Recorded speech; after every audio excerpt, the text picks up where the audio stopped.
ബിരു Shine Tom ചാക്കോയുടെ case അത്ര നിസ്സാരമല്ല എന്നുള്ളതും police ഒന്നുകൂടെ ചോദ്യം ചെയ്യാൻ വിളിപ്പിച്ചതിൽ വ്യക്തമാകുന്നുണ്ട്. നല്ല വകുപ്പുകൾ തന്നെയാണ് അവർ ചുമത്തിയിരിക്കുന്നത്. വീട്ടുകാർ പറഞ്ഞതുപോലെ അങ്ങനെ ഓലപ്പാമ്പൊന്നും അല്ല, നല്ല ഒറിജിനൽ പാമ്പ് തന്നെയാണ് പോലീസുകാരെടുത്ത് വീശിയിരിക്കുന്നത്. ലഹരി ഇടപാടുകാരൻ സജീവമായിട്ടുള്ള ബന്ധവും പോലീസുകാർ തെളിഞ്ഞതായി അവകാശപ്പെടുന്നു. അപ്പോൾ അത്ര എളുപ്പമല്ല ഇനി ഈ ഷൈൻ ടോം ചാക്കോയുടെ കാര്യം. തീർച്ചയായിട്ടും റിയൻ സൂചിപ്പിച്ചതുപോലെ തന്നെ ഇനി അത്ര എളുപ്പമുള്ള കാര്യമല്ല ഷൈൻ ടോം ചാക്കോയെ സംബന്ധിച്ചിടത്തോളം. കാരണം ഇന്നലെ 3-4 മണിക്കൂറിലേറെ ചോദ്യം ചെയ്ത ശേഷമാണ് അറസ്റ്റ് ചെയ്ത് പിന്നീട് ജാമ്യത്തിൽ വിട്ടയച്ചത്. പക്ഷേ 3 മണിക്കൂറിന് മേളിൽ ചോദ്യം ചെയ്തപ്പോഴാണ് പല ഞെട്ടിക്കുന്ന വിവരങ്ങളും പുറത്തു വന്നെന്നാണ് പോലീസ് പറയുന്നത്. അതായത് ലഹരി ഇടപാടുകാരനായ സജീറുമായുള്ള ബന്ധം തെളിഞ്ഞുവെന്നാണ് ഇതിൽ നിന്ന് വ്യക്തമാകുന്നത്. കാരണം ഇയാൾ പലതവണ ഷൈനിന് ലഹരി എത്തിച്ചു എന്നുള്ള കാര്യങ്ങളൊക്കെ തന്നെ പോലീസിന് ബോധ്യപ്പെട്ടു. നാളെ ഹാജരാകാൻ നിർദ്ദേശിച്ചിട്ടുണ്ട്. നാളെ ഷൈൻ എന്തെല്ലാം പറയുമെന്നുള്ളത് നിർണായകമാണ്. കാരണം ഇതിനിടയ്ക്ക് നിയമവിദഗ്ധരുടെ സഹായം തേടും. സ്വാഭാവികമായി അഡ്വക്കേറ്റിനെ കണ്ട് കൃത്യമായി പറയേണ്ട മറുപടികളെല്ലാം ഷൈൻ തയ്യാറാക്കിയിട്ടായിരിക്കും നാളെ മിക്കവാറും പോകുന്നത്. നാളെ വിശദമായ ചോദ്യം ചെയ്യൽ നടക്കും എന്നാണ് അറിയാൻ കഴിഞ്ഞത്. സംഭവ ദിവസം രാവിലെ ഒരു ഓട്ടോറിക്ഷയിലാണ് ഷൈൻ ഹോട്ടലിലെത്തിയത്. ഇതിന് പിന്നാലെ ഒരു യുവതി എത്തി. ആ യുവതി ആര് എന്നുള്ള ചോദ്യമാണ് ഉയർത്തുന്നത്.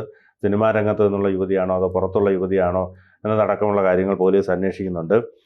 അതായത് രാവിലെ ഒരു ഓട്ടോറിക്ഷയിൽ ഷൈൻ ഹോട്ടലിലെത്തിയ ഉടൻ തന്നെ യുവതി എത്തി. രാത്രി 7 മണി വരെ ഈ യുവതി ഈ ഹോട്ടൽ മുറിയിൽ ഷൈനിനോടൊപ്പം ഉണ്ടായിരുന്നു. അപ്പോൾ അതിനുശേഷം 2 പേർ കൂടി മുറിയിൽ, യുവതി പോയതിനു ശേഷം വീണ്ടും 2 പേർ കൂടി മുറിയിൽ വന്നുപോയി. ഇവരിലേക്കെല്ലാം അന്വേഷണം നീളും. കാരണം CCTV ദൃശ്യങ്ങളെടുക്കും. സ്വാഭാവികമായി യുവതിയെ കണ്ടെത്തും. അതിനുശേഷം വന്ന 2 പേരെയും കണ്ടെത്തും.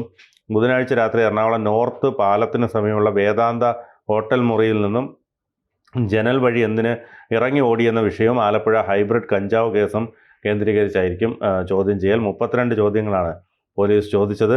ഒന്നിനും ഷൈനിന് മറുപടി നൽകാനായില്ല. കാരണം കൃത്യമായി ആസൂത്രണം ചെയ്ത 32 ചോദ്യങ്ങൾ തയ്യാറാക്കി പോലീസ് ചോദിച്ചു എന്നുള്ളതാണ്. അതിൽ ഒന്നിനും ഷൈനിന് മറുപടി പറയാൻ കഴിഞ്ഞില്ല. ഒടുവിൽ കുറ്റസമ്മതവും നടത്തി. ഞാൻ ഇത് ഉപയോഗിച്ചിട്ടുണ്ട് എന്നുള്ള രീതിയിൽ കുറ്റസമ്മതവും നടത്തി.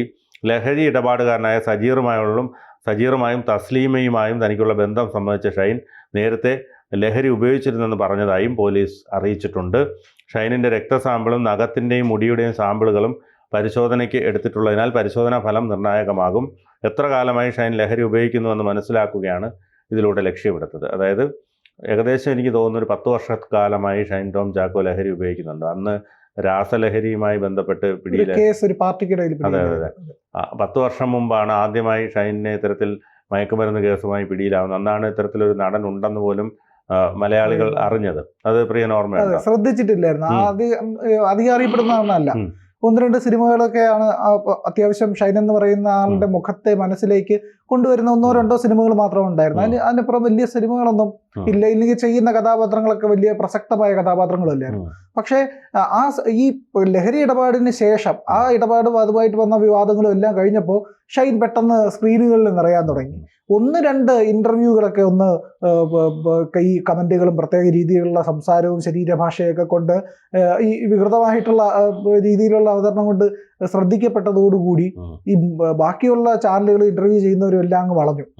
അങ്ങനെയാണ് ഈ ഷൈൻ ടോം ചാക്കോയ്ക്ക് ഒരു സ്വീകാര്യത വരുന്നത്. പിന്നെ നിരവധി സിനിമകൾ, ഈ സിനിമകളിൽ തന്നെ ഈ വില്ലൻ കഥാപാത്രങ്ങൾ ഈ പറയുന്നത് പോലത്തെ വേഷങ്ങളൊക്കെ ചെയ്യുന്നതോടുകൂടി ആളങ്ങ് ശ്രദ്ധിക്കപ്പെടാൻ തുടങ്ങി. പിന്നെ ശ്രദ്ധിക്കപ്പെട്ട് തുടങ്ങിയതോടെ പിന്നെ നിരന്തരമായി ലഹരി വിവാദങ്ങളും കേസുകളും ഒക്കെ ആയിട്ടാണ് ഷൈൻ പിന്നെ വാർത്തകളിൽ തന്നെ പറയുന്നത്. അതാണ് ഏറ്റവും അധികം ശ്രദ്ധിക്കപ്പെട്ട ഒരു കാര്യം എന്ന് പറയുന്നത്. അതെ. അതോടൊപ്പം തന്നെ ഈ പോലീസ് പരിശോധന നടക്കുന്ന സമയത്ത് ഷൈൻ താമസിക്കുന്ന ഹോട്ടൽ മുറിയിലുണ്ടായിരുന്ന മലപ്പുറം സ്വദേശി അഹമ്മദ് മുർഷദ് 2ാം പ്രതിയാണ്. ഷൈനിൻ്റെ പേരിൽ NDPS നിയമത്തിലെ 27, 29 വകുപ്പുകൾ പ്രകാരവും BNS 238 വകുപ്പ് പ്രകാരവുമാണ് കേസ്. എറണാകുളം നോർത്തിലുള്ള ഹോട്ടൽ പോലീസ് പരിശോധനയ്ക്ക് എത്തിയപ്പോൾ ഷൈൻ ഹോട്ടലിൻ്റെ 3ാം നിലയിൽ നിന്നും ചാടി ഓടിയിരുന്നു. ആദ്യം അവിടെ ഒരു ഷെയ്ഡിലേക്ക് ചാടി, അവിടെ നിന്ന് സ്വിമ്മിംഗ് പൂളിലേക്ക് ചാടിയിട്ടാണ് ഓടി രക്ഷപ്പെട്ടത്. അത് ശരിക്കും പറഞ്ഞാൽ ഈ ലഹരി ഉപയോഗിച്ച ശേഷമായിരിക്കും, അല്ലെങ്കിൽ ഇത്രയും സാഹസികത കാണിക്കില്ല. ഇതേ തുടർന്നാണ് സ്റ്റേഷനിൽ ഹാജരാകണമെന്ന് നിർദ്ദേശിച്ച് പോലീസ് ഷൈനിന് നോട്ടീസ് അയച്ചത്. ആദ്യ ചോദ്യം ചെയ്യലിൽ ലഹരി ഇടപാടുകാരെ അറിയില്ലെന്നാണ് ഷൈൻ പറഞ്ഞത്. ഹോട്ടലിൽ നിന്ന് ഇറങ്ങി ഓടിയത് ആരോ ആക്രമിക്കാൻ വരുന്നുവെന്ന് ഭയന്നിട്ടാണെന്നും പറഞ്ഞു.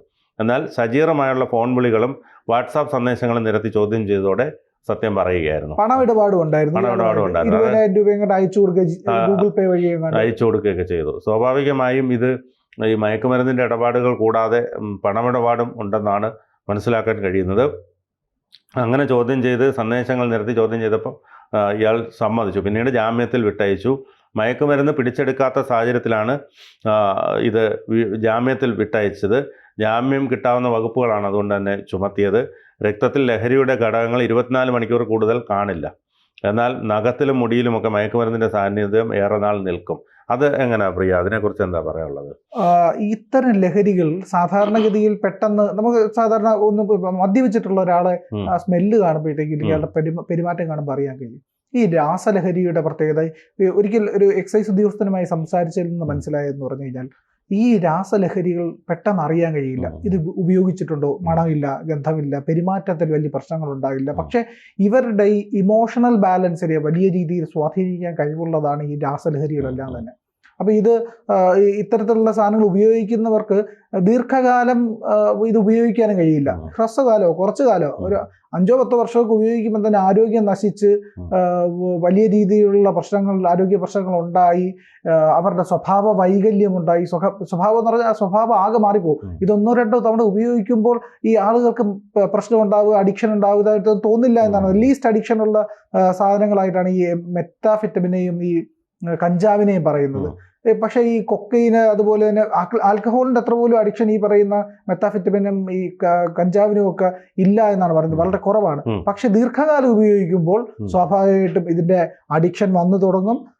അതുപോലെ തന്നെ ഇതിൻ്റെ പാർശ്വഫലങ്ങൾ ശരീരത്തിലും സ്വഭാവത്തിലും ഒക്കെ തന്നെ പ്രകടമാകുന്നു. ഇങ്ങനെയുള്ള വ്യക്തികൾക്ക് ഇതിൻ്റെ അഭാവം, ഇതില്ലാതിരിക്കുമ്പോൾ, ഉപയോഗിക്കാതിരിക്കുമ്പോൾ വലിയ രീതിയിലുള്ള അക്രമവാസനകളിലേക്ക് പോകും. പിന്നെ മൾട്ടിപ്പിൾ ഡ്രഗ് അബ്യൂസ് എന്ന് പറയുന്ന ഒരു രീതിയുണ്ട്.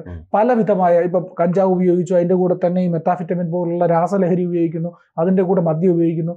ഇത് വരുമ്പോൾ സാധാരണഗതിയിൽ ഒരു ലഹരിയിൽ നിന്നുണ്ടാകുന്ന രാസപ്രവർത്തനമല്ല ശരീരത്തിൽ നടക്കുന്ന വിവിധ തരത്തിലുള്ളതാണ്. അപ്പോൾ ഒരാളുടെ സ്വഭാവത്തെ ഇത് ഭയങ്കരമായി സ്വാധീനിക്കും. അത് അയാൾ എങ്ങനെ പ്രതികരിക്കുമെന്ന് അറിയാൻ കഴിയില്ല. അങ്ങനെ വരുമ്പോൾ ഈ രാസലഹരി ഉപയോഗിക്കുന്ന ആൾക്കാർ ഒരു സാമൂഹ്യ വിപത്തായി മാറും. ഈ പോലീസുകാർക്ക് ഏറ്റവും വലിയ തലവേദന ഇവരെ ഹാൻഡിൽ ചെയ്യുക എന്നുള്ളതാണ്. അതായത് ഈ സാധാരണ ഒരു വെള്ളമടിച്ച് ബഹളം ഉണ്ടാക്കുന്ന ഒരുത്തനെ പിടിച്ചുകൊണ്ട് പോയി സ്റ്റേഷനിൽ ഇട്ടത്. പക്ഷെ അതുപോലെയല്ല, ഇവർ സെൽഫ് ഹാമിംഗ് ആണ്. സ്വയം ഇഞ്ചുറി വരുത്തുക, മുറിവേൽപ്പിക്കുക, സ്വയം ആക്രമിക്കുക, ഇങ്ങനെയുള്ള കാര്യങ്ങൾ വരെ ചെയ്യുന്നതാണ്. അപ്പോൾ പോലീസിന്റെ തലവേദന ഇവരെ പിടിച്ചോണ്ട് പോയി കഴിഞ്ഞാൽ കൊണ്ട് സെല്ലിട്ട് ഇവരെന്തെങ്കിലും ചെയ്താൽ എന്തും ചെയ്ത് കളയും. അതായത് ഇപ്പോൾ അവനെ സ്വയം ആക്രമിക്കാൻ വരണം വേണം, ഭിത്തിയിൽ കൊണ്ടുപോയി തലയിടിക്കും, ഇല്ലെങ്കിൽ അങ്ങനെയൊക്കെ സ്വയം മുറിവേൽപ്പിക്കും. പോലീസുകാർക്ക് അവസാനം പോലീസുകാർ ഇടിച്ചു എന്നുള്ളതാവും. അപ്പോൾ പോലീസുകാർക്ക് ഭയങ്കര തലവേദന ഇങ്ങനെയുള്ള ആൾക്കാർ, ഈ പറയുന്ന മൾട്ടിപ്പിൾ ഡ്രഗ് അബ്യൂസ് ചെയ്യുന്നവർ. ഇവരെ ഒരു തരത്തിലും ഇവരെ ഇല്ലെങ്കിൽ പിടിച്ച ഉടനെ തന്നെ ഏതെങ്കിലും മാനസികാരോഗ്യ കേന്ദ്രത്തിലോ ഇല്ലെങ്കിൽ അങ്ങനത്തെ സെല്ലുകളിലേക്കോ ഡോക്ടർമാരുടെ നിരീക്ഷണമുള്ള സ്ഥലത്തേക്കോ ഒക്കെ മാറ്റേണ്ടി വരും. ഇല്ലാത്ത പക്ഷം ഈ പറയുന്ന മൾട്ടിപ്പിൾ ഡ്രഗ് അബ്യൂസ് വിധേയമാകുന്ന ആൾക്കാരെല്ലാം തന്നെ വളരെ അക്രമകാരികളും ഉപദ്രവകാരികളുമാണ്. അതുപോലെ തന്നെ ഈ ഷൈൻ ടോം ചാക്കോയുടെ കാര്യത്തിലാണെങ്കിൽ ഈ ഡ്രഗ്സിന്റെ ഉപയോഗം ഉണ്ടെങ്കിൽ ഇത് ദീർഘകാലമായി കൊണ്ടുപോവുകയാണെങ്കിൽ ആരോഗ്യത്തിനെ ഗുരുതരമായി ബാധിക്കുന്ന കാര്യത്തിൽ യാതൊരു സംശയവുമില്ല. അത് ഒരിക്കൽ ടിനി ടോം പറഞ്ഞതാണ്, ഓർമ്മയുണ്ടാവുമല്ലോ. അത് പല്ല് പൊടിഞ്ഞും തെറിച്ചുമൊക്കെ പോകുന്ന അവസ്ഥ വരെ ഉണ്ടാവും. ശരീരത്തിന് അത്രത്തോളം മാരകമാണത് എന്നുള്ളതാണ്. അപ്പൊ ഇത്തരത്തിൽ ഡ്രഗ് ഉപയോഗിക്കുന്ന ഒരാളെ കണ്ടെത്താൻ പോലീസിന് ഈ ടെസ്റ്റുകളുടെയൊക്കെ സഹായം ഉണ്ടെങ്കിൽ തീർച്ചയായും കഴിയുമെന്നാണ് എനിക്ക് പറയാനുള്ളത്.